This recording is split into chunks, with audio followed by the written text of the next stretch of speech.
you gave them permissions, or at least you did not prevented it to use the data you feed into those applications to their future training model training. In other words, it means that not only that confidential data was leaked out of your organization, it's now potentially becoming part of the model's brain.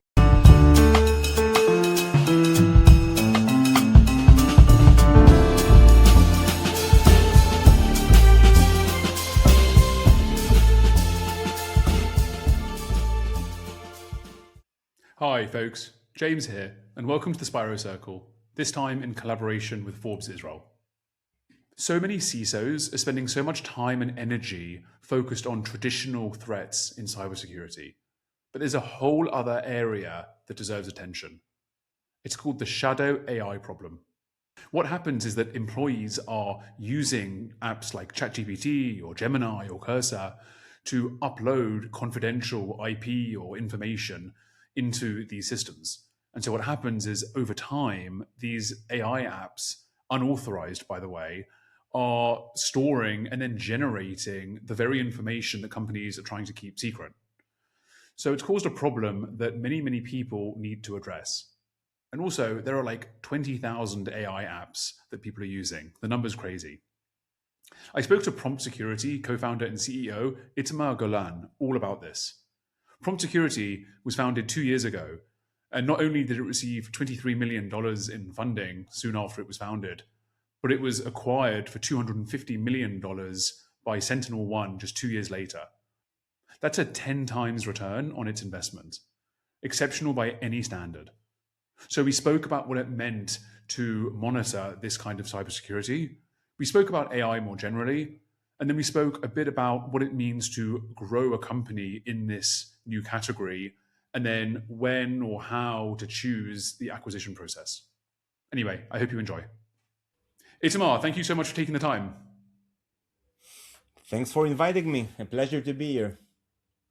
There's a bunch of stuff I want to talk about today because not only have you been in the AI space for many, many years, but you've also had a very recent journey that attracted some attention in Israel's startup nation and in the ecosystem. So before we dive into that and we take it to kind of the current days, I want you to take us back to an era ago, let's say pre-2022, pre-ChatGPT, back in the early days of AI, what were you seeing and what were you researching that others may not have seen?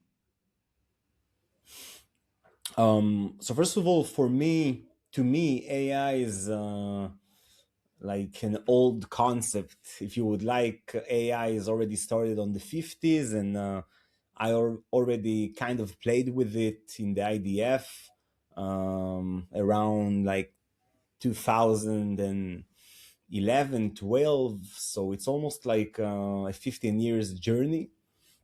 Sometimes we called it in different terminologies like machine learning or data science or data mining, but the core concepts were the same.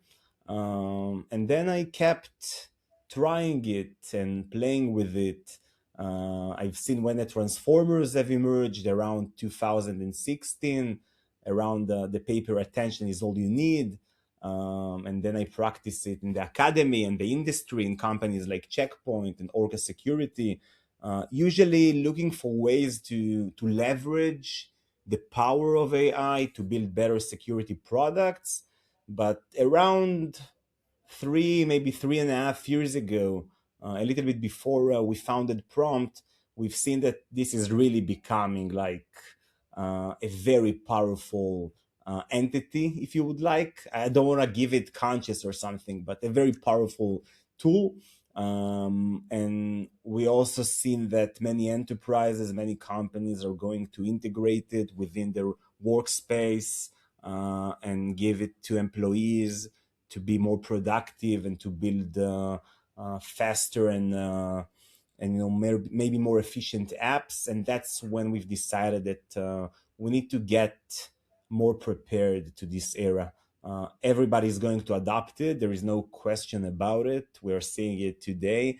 Anthropic just, I think, crossed the 30 billion of annual recurring revenue, and they've done it the quickest in history. So the adoption is there, the singularity, we entered into it, but we got to find a way to do it safe. That was the mantra we followed. Wow, amazing. Thank you. That's a great overview, and it really takes me perfectly into describing what you folks do at Prompt Security. So, correct me if I'm wrong in any of this, or if there's some of the technical language that may be having to be clarified, but whereas most CISOs have traditionally been concerned about attack vectors, basically what you folks do is highlight the idea that employees are pasting their IP or some of their confidential information into these apps, into these unauthorized apps, as you mentioned. So whether it's ChatGPT or Gemini or Cursor, what's basically happening is that they're doing so in an unauthorized way, and it's causing the IP to be embedded into the LLMs themselves. Is that correct me if I'm wrong in any of that, or what are you folks identifying exactly? So partially, that was the initial use case. In the early days of AI adoption, most of the companies mostly use tools like ChatGPT or Gemini, and they worried about employees indeed pasting or writing stuff which is violating their compliance regulations, or feeding it with confidential data which might compromise the IP of the organization. So that's where we started, but over time we expanded into, first of all, visibility. Let's understand which AI tools are being used in our organization. At the beginning, like I said, it was ChatGPT and Gemini and maybe other 5 tools. Today it's in our database, and I'm not exaggerating, we have today almost, I think, 20,000 AI applications that we detect, and we give you a shadow AI mapping within your organization just to grasp the the wide variety of it. And then we can start dive into that. Who is using which tools? What are the integrations? Which AI application has access to which data and information? What are the flows?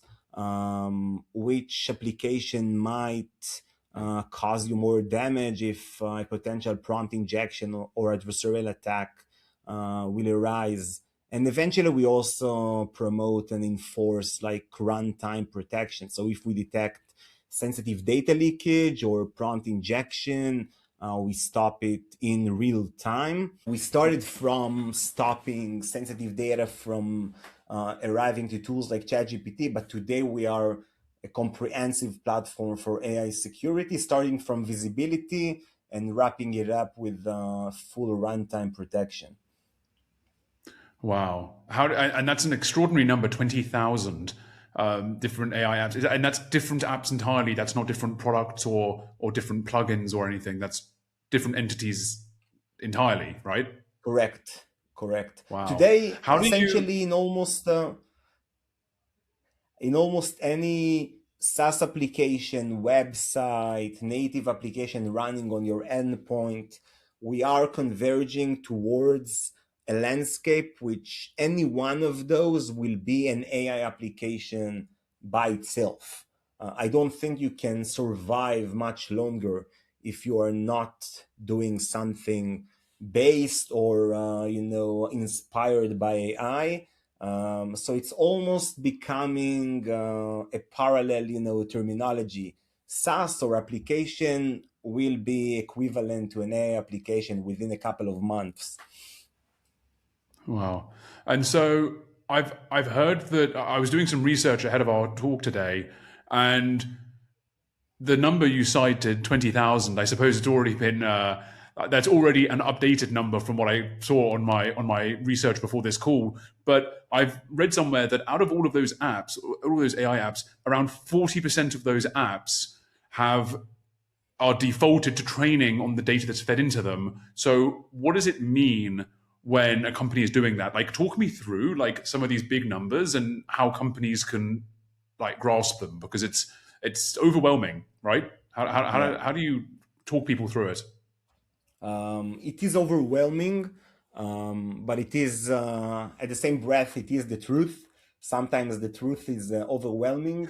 Um, Today, if we capture like random 1,000 or 10,000 AI application, and that's the research we've made, and you survey them, you check the configuration, you get into the actual settings of those applications, you see that around 400 out of 1,000 random AI applications are configured by default to be able to train on your data. And it means that you gave them permissions, or at least you did not prevented it to use the data you feed into those applications to their future training, model training.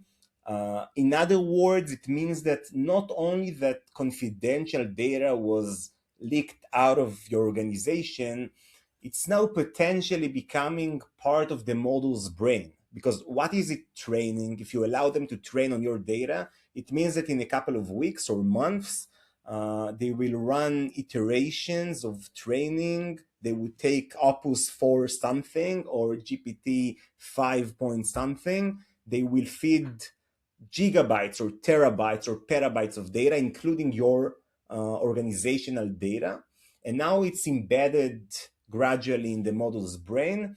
And potentially, with the right prompt, the model output could trigger this information to an external user from a different organization, maybe in a couple of months. So it's hard to really capture the concrete risk, but it's immense. And again, data leakage, it's only part of it, but that's usually the first area we should acknowledge. We cannot stay blind. We cannot ignore it. We must admit that our employees are using hundreds or thousands of AI applications. A big portion of those are able to train on the data we are sharing with it. And once we understand the potential risk and we acknowledge the reality, we can act better. Wow. Wow, wow, wow. I saw somewhere that Cyberhaven data has suggested that 73% of ChatGPT workplace accounts are unauthorized. Does that number match what you're seeing, or what are you seeing on the ground? It's not. I'm not aware of the specific research they've made, but it's kind of aligned of what we are seeing. I will take it into another angle. If we want to speak about the more recent trending stuff, today we have OpenClaw. OpenClaw is a very famous and trending framework that Peter Steinberger has released, I think, like 2 or 3 months ago. Since then, it was acquired by OpenAI. It wasn't something super novel, but it was the first time that someone built a real effective open source to deliver AI powered personal assistant to everyone, not only techie people. They can now chat in Telegram or WhatsApp, and behind the scenes, there is some LLM pulling data from their WhatsApp and email and their running application and healthcare application, and combine it all together to like actual concrete conclusions. And this is something which we are, and I'm gonna surprise you. I surprise myself. We already see it in big regulated enterprises that some of them not even fully migrated to the cloud yet, and yet people are deploying OpenClaw because it's so appealing, it's so effective.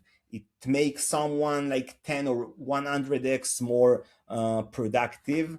So of course it's out there, and it combines a lot of unauthorized integrations with the most precious assets of our human, of ourself or of our enterprise. Are there any sectors or companies or industries specifically that are at higher risk than this? I imagine legal sectors are at risk, or accounting, or insurance. Like, what are some of the really problematic sectors that should really be aware of some of the updates that you've been Yeah, monitoring? I won't be very creative here, but I think I won't surprise you, but we have a very risky dynamics of specific domains like financials and Mm. insurance and legal. AI there specifically is even more productive in different areas. Let's put code aside because code is the holy grail of AI. Cloud Code was, focused on being the best AI engineer in the world. Probably coding is the best place to start from. But if we look on the second tier of domains which are being empowered by AI, ironically, it is legal, insurance, finance, and those. And it makes AI much more appealing for the employees of those companies because it works so good over there. And I'm seeing it on my own eyes when I'm speaking with my lawyer or with my accountant. I'm seeing them using AI on some scenarios and use cases they used to do like for a couple of years, maybe dozens of years, and now they can do it much better, much more accurate. And ironically, those are the most regulated companies with plenty of regulations and compliance and potential fines. So they find themselves in this very tricky situation that on one end they are adopting AI the fastest, and the potential, by the way, gain of leading with AI and winning competition is immense, but the risk of making a mistake is so big as well, and it's hard to find the right sweet spot within this trade-off. Mm, definitely, definitely. I mean, I know people who work in legal in the legal sector, right? They work at law firms and they do all these things, and they're the last ones that are using some of these tools. They say it's company policy. They can't insert anything. They have to manually read the the 100,000 word court order or legal document because they can't run it through anything to risk some of the potential risks that we've been talking about. I want to speak now a bit about, or I want to hear from you more about prompt security specifically as a company and its ideation and then its potential growth and acquisition. But you've said in the past that you made a deliberate decision to build a category rather than a feature. So I know from my experience, at least speaking to startups and following the AI space, that as we mentioned, Claude can release a product update and then suddenly, an entire startup is out of business because AI is just releasing these, or AI companies are releasing these like small products or features that are the raison d'etre, if you will, for these entire companies. You went in the other direction and you wanted to build the category. So talk me through your decision to do that back when you founded co-founded Prompt Security, and talk me through some of the feelings that you may have had and the confidence that you had to do it. Yeah, sure. So first of all, the ideation was quite simple, and usually it's a difficult process. I've done it before. I'm, advising now a couple of teams. I know that it can be a very tedious process to find the right fit, but for us it was a personal pain since we followed AI for a while. We built with AI within the security industry. We've just seen this gap getting wider in front of our eyes. So the ideation was quite simple for us. And we just talked with a couple of CISOs, and it was a clear cut very fast. And then we raised our seed round, and we collected the right talent from our past, all the 10x folks we used to work with in IDF and Checkpoint and other companies from our previous life. And we started Prompt, and I knew, and Lior, my co-founder, knew it as well. We were very aligned on that exactly like previous technology, and maybe the most recent and perfect example is the cloud and Wiz. When a new technology, when a new disruptive technology is emerging and everybody is adopting it, you need a big platform to secure it, and you would have plenty of use cases, from more like pre-deployment needs to posture and visibility needs and runtime purposes. And new technology is creating a lot of threats all around. So a category is needed because it's a big leap, it's a big change, it's in a different layers of detection, and you need to integrate into a couple of different areas, maybe also the cloud, but also the endpoint and the browser and the network. So it's a very big thing. In order to succeed in a way, you need to cross some critical mass to make it even relevant, because if it would be just one feature, you mentioned Claude, so I'm a big X or Twitter fan. I'm writing there a lot, and every second post in Twitter is Claude released, Anthropic released X, and now why companies are gonna be dead. So it's a bit aggressive and maybe provocative, but it's not far from reality. Especially in today's circumstances, you need to go big or go home, because if you are not delivering a very big value proposition to your prospects and customers, you have no purpose of being existed. And that's why we wanted to go big. And the premise was, by the way, very simple, but very vain at the same time. You gonna get into the AI era.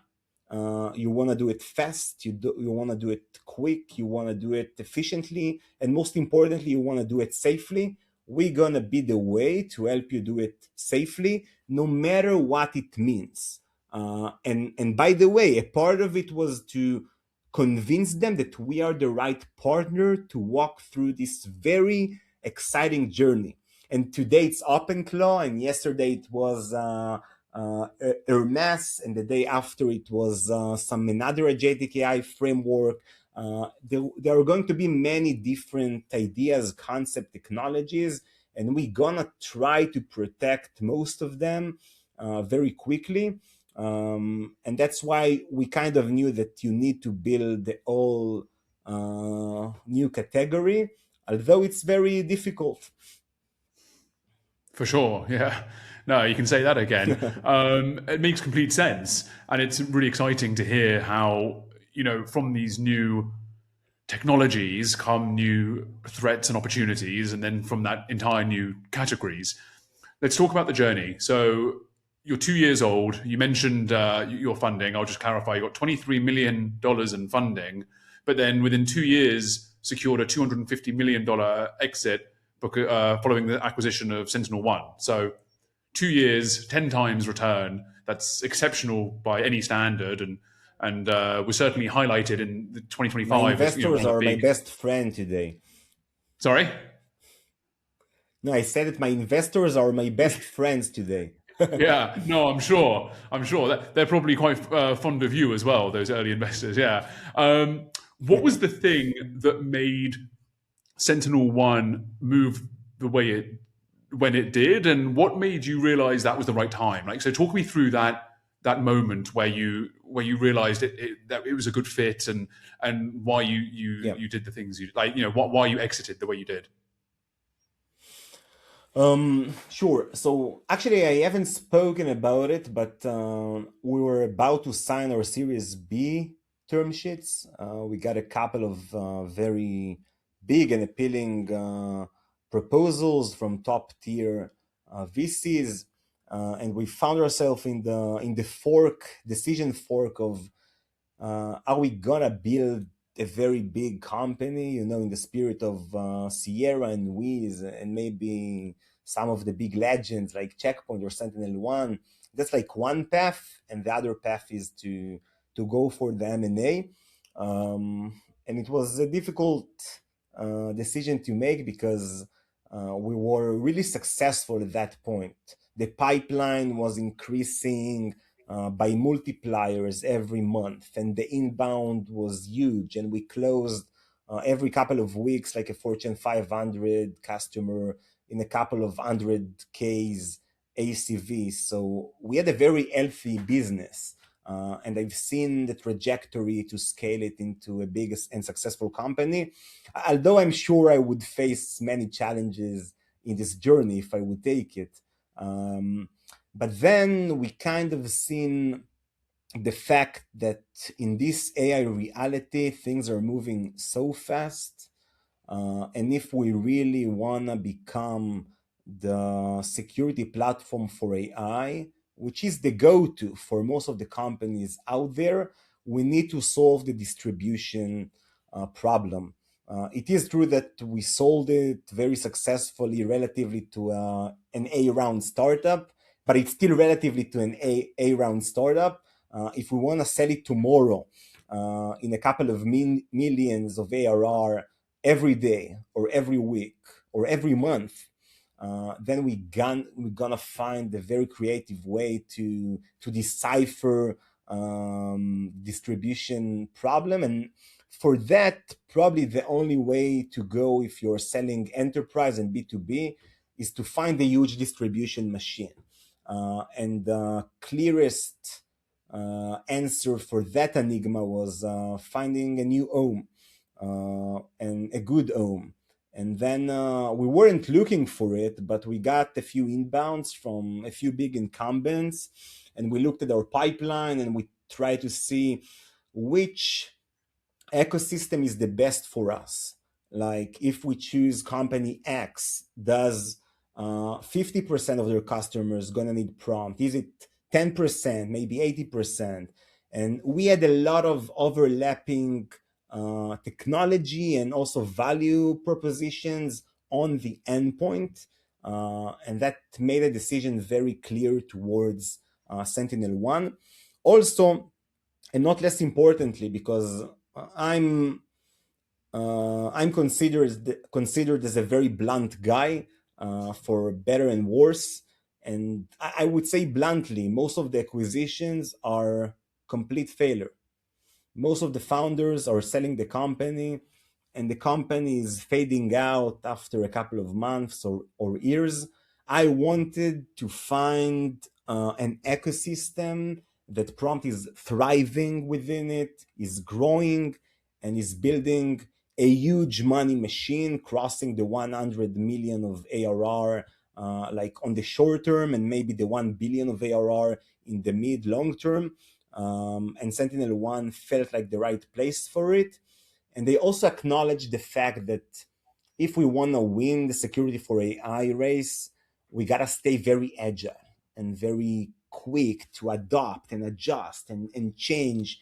And the corporate structure and processes are not a great fit for it. And that's why myself and Tomer and the rest of the executives in SentinelOne were very clear about letting prompt thrive as a separated entity in a way. I'm reporting to essentially almost to Tomer, and we can move very fast. I'm managing the go-to-market and the innovation and technology, and we get a lot of resources to do our own experiments in the field and in the lab. And that's why we kind of can move in a startup pace, but have the resources and the budget of a company which is public and selling in billions per year. And that's a very good combo to have. I'm not saying it's all perfect and rainbows, but I feel like it was the right decision to all of us, and we are on a really, really good path. We just had our best quarter ever, like a growth of a few 100%, something that Wow. it's rare to see. So it feels good. No, it's amazing. And I always like to hear the stories on why companies choose to go through the M&A process or choose not to, right? And kind of kick the can down the road and see if they're going to grow and develop. You used an expression just now, which you said that you and Tomer were aligned with security for AI, like pivoting it or calling it security for AI. And I know that Tomer had framed the acquisition when it took place as shifting from AI for security to security for AI. So, at what part of that was your framing or his framing? Did you come to that together? Like, how did the framing and understanding come together between the two of you or the two companies? Was that something That's you a pitched great to him, question. or was that something that he came to? Talk me through that. That's a great question and kind of related to your previous question. In a way, when we discussed the possibility of M&A and wondered if that's like the right ecosystem for us, we've noticed through the early conversation and later on in the diligence process that the same terminologies and messaging that we are using, they were using. And I didn't need to pitch too much and to convince too much. When the fundamental thesis of how this world is going to shape is aligned between the two parties, that's a really good fit. And even today, we are releasing very soon some groundbreaking and not trivial at all products, new products. And some of them are a very bold move to do, especially in a publicly traded company. And in most of those occasions, I don't need to pitch and to convince too much. Usually I'm pitching to the choir, and we almost think in the same way about the possibility. And I'm not saying, by the way, that we are fully aligned on everything and we see the world 100% the same. That's not what I'm saying, but we are aligned on the concept, on the paradigm that, yeah, you need AI to secure this new and risky world, and you need AI to build better SOCs and better EDR and to find with better algorithms malicious endpoints. But you also need to secure the AI adoption and to come. You've mentioned we started from AI to security and then security for AI. So it's not the opposite. It's like coming full circle. There are a lot of connections and integrations between those areas. I'll give you one example. Prom today is discovering the usage of hundreds and thousands different AI applications on the endpoints and the cloud. We already discussed it. And then you get a lot of data. And now with Purple AI, which is the AI capability of SentinelOne, you can query natural language about those findings. So we secured the AI adoption, and now with AI, we can extract the insights and observation out of it. So it's really iterative and circular process that I'm really seeing as complementary and a better together story. Yeah. Wow, that's amazing. That's great. Thank you. I want to speak a bit. I want to hear a bit about what you've described as Israeli execution culture. So we spoke before this call. We touched base, and it was something that you mentioned as being a real competitive advantage compared to other companies and in other industries. Define it for me. What did you mean by that exactly? And what are some of the qualities that Israeli companies, either in the startup phase or as they grow and scale up, talk me through some of the qualities that they have to succeed? I mean, is it just a phrase or is it part of the DNA? Talk me through it. When I was in the academy, I didn't study only computer science, which is the usual suspect, but also psychology. And there, one of the most, one of the biggest arguments and debates is around, is it nature or nurture? Every like characteristic of human nature, if a kid is violent or if someone is depressed, you can ask if that's genetics, aka nature, or was it the parenthood and society impacts, etc. So especially if we speak about the Israeli entrepreneurs, I think it's a mix. I think we have some preposition of doing things very bluntly and aggressively with a lot of tenacity, but also the life fear are shaping us. It's not an easy place to live in. It's not trivial to manage. I manage almost 100 people in the IDF when I was like 21. I don't know if how someone gave it to me, this responsibility. Retrospectively, it's insane. And back then it was very hard and tough, but it shapes you. So I think it's a mix. And at the end of the day, and I'm seeing it all around. Israel is they need to. Of course, this is a very a generalized discussion. Not all of us are the same, and it's all very personal. But something about this ecosystem is creating creatures which are very tenacious to build and to win. And they are willing to suffer and to pay the price and to work harder than everybody else. And yes, we also have the technical and IQ maybe contribution to this story, but it's more about the soul of being entrepreneur, to fight until the end, no matter what it takes. And that's something which is very unique, I think, to Israelis. There are very brilliant entrepreneurs in other countries. I don't want anybody to take me wrong here. I don't think it's something unique to us, but you cannot avoid the mathematical and statistical fact that relatively to our size of the company, the amount of startups and exits and unicorns in the world is a statistical deviation. There is no argue about it, and still today, especially in the security domain, there is an Israel dominance that nobody can argue about. And of course, I want to be fair. Some of it is related to our, A200 cybersecurity experience in the army.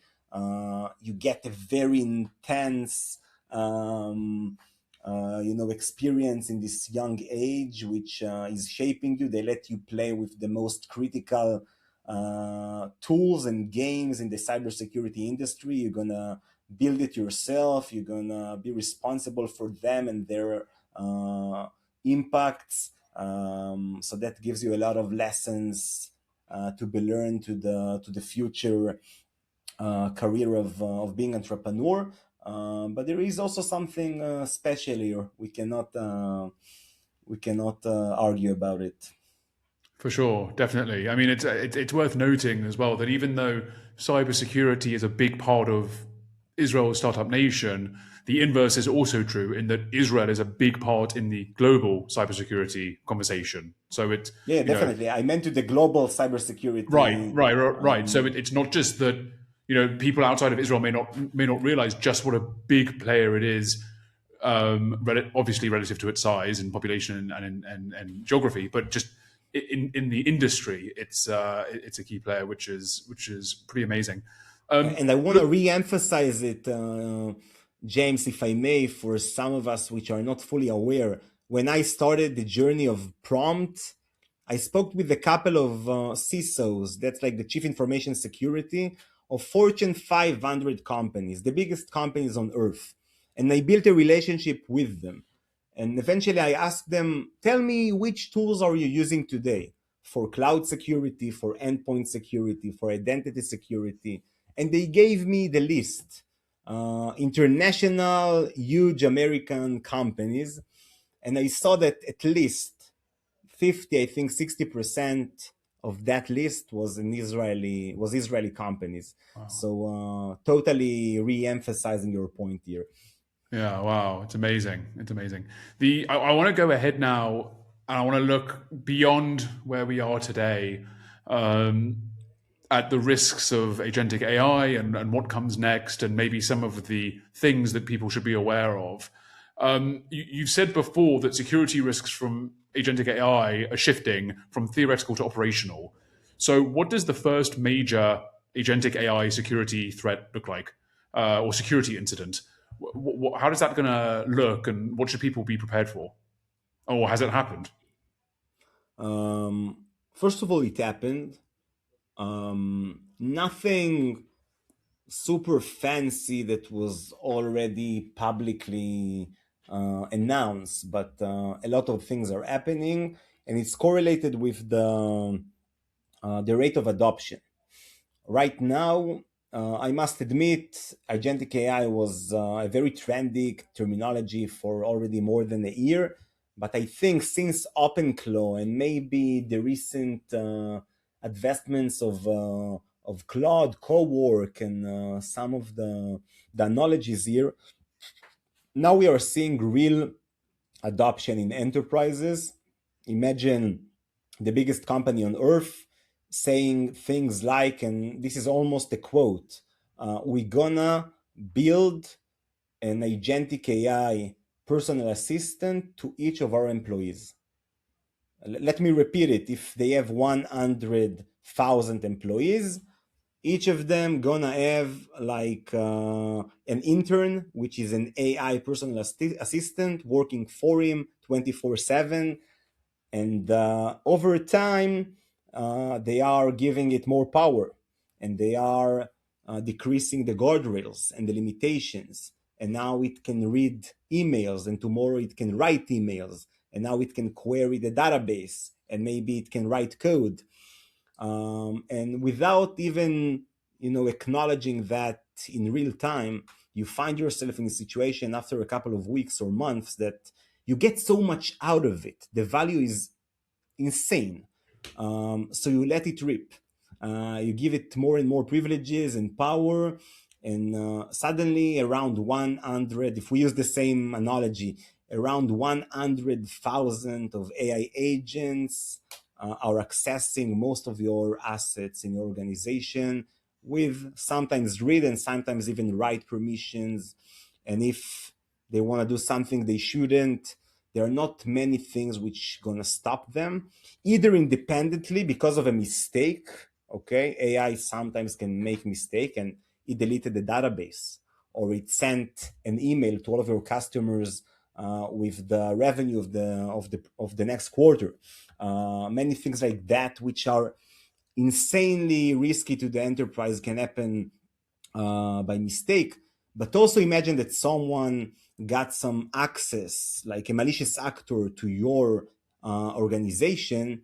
Now it's not only accessible to the endpoint and maybe the cloud account. If it reaches this cluster, this malt book, of 100,000 agents, which are accessible to so many different assets in your environment, the collateral damage is exponentially higher than anything we've seen before.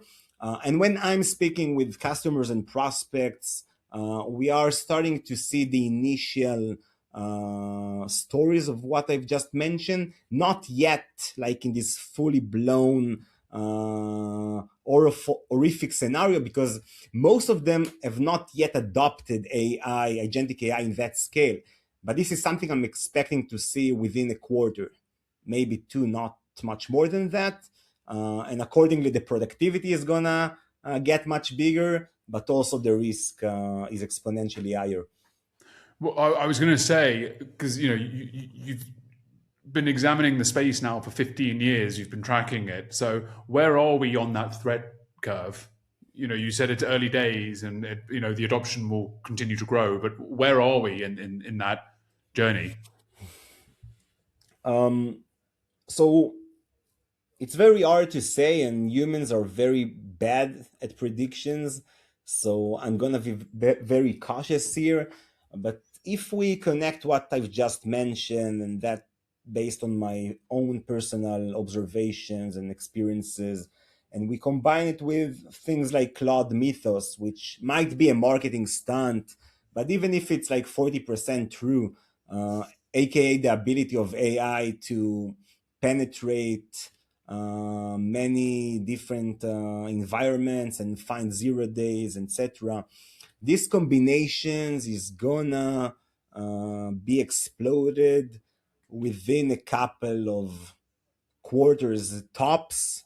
I would be very, very surprised if we won't see something immensely huge in the next 12 months, and probably faster than that. We cannot give so much power to AI without expect. And by the way, I think we should, as humanity, there is no other way other to adopt it. But when the adoption curve is so fast and the security curve is running below, the math is converging into only one point, and that's like a big pain sometime, which might be a necessity. We might need something very painful in order to maybe pause for a second. Today, Dario from Anthropic is pitching about the threats of Anthropic Mythos, and I haven't seen any government discussing it like they discussed the Hormuz Straits. If a meteor was coming to Earth and gonna crash at, I don't know, United States or Europe in a couple of months, everybody would stop and discuss how to prevent it. And with AI, it doesn't happen yet. And I think we need some, hopefully, semi-horrific story, which is not that devastating, in order to pause and think it through and maybe fix some of the guardrails and security from the most philosophical implications to humanity towards the tactical implication to any organization and enterprise in the commercial sector.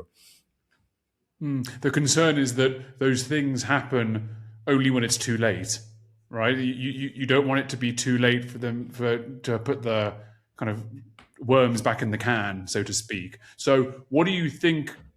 I mean, you described it quite nicely. You know, you want an attack that isn't fatal but raises eyebrows. So, would that be a hack, a leak, like a rogue act? What would that be?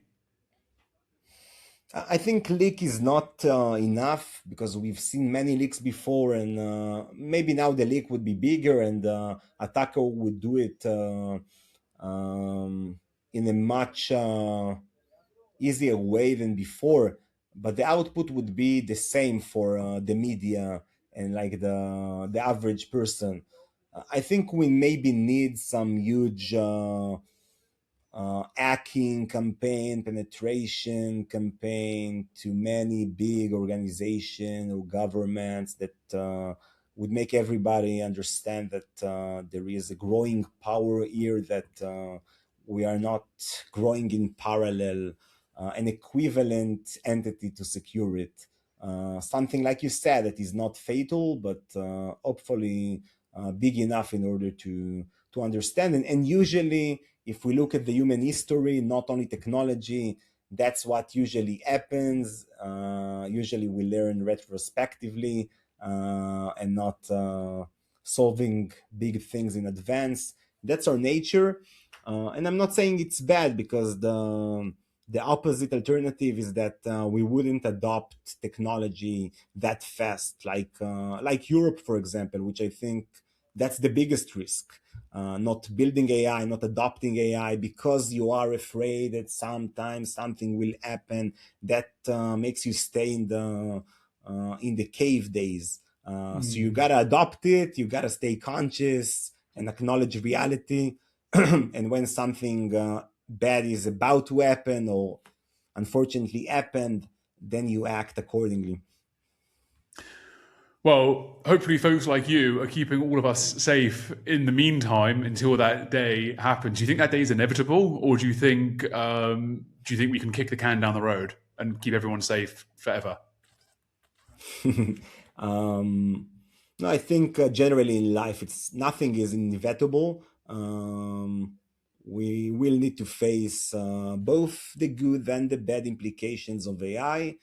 Personally, just to wrap up with a more positive uh, promise, I believe that the gains, the pros, the advantages of AI are much, much bigger than all of the risks and threats. It's going to find new medicine. It's going to make us live longer. It's going to supply psychological treatment to people with not enough money. It's true that some of us will need to find a good job, but I think there is a big probability that many of us wouldn't need to work. We would do what we want to do, what make us feel satisfied and fulfilled.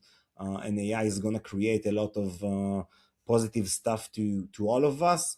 So on the expectancy, the gain is going to be super positive in my opinion. But in order to make sure it's going to be positive, we still need to not overlook the bad sides of it.